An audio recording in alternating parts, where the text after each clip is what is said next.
Good day. Today we are going to see about charging and discharging of capacitor by using LED.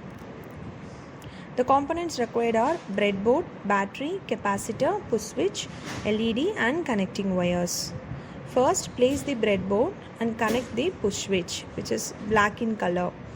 By using the connecting wires, connect the switch leg to main supply. The red wire indicates it connected to the main supply. Also, using the another wire, connect to the capacitor's leg.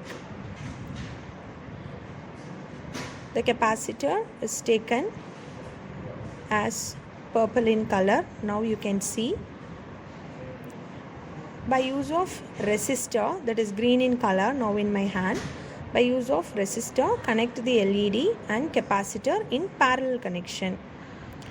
Other leg of LED and capacitor are connected to the ground using connecting wires.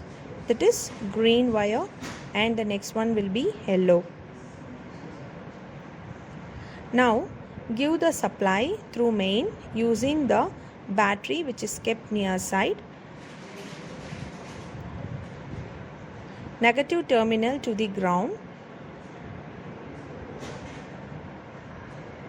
The green is connected to the ground. Now,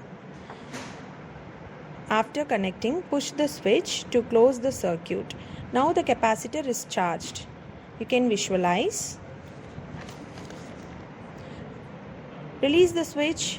We can witness LED goes off slowly. So this indicates the discharge of capacitor.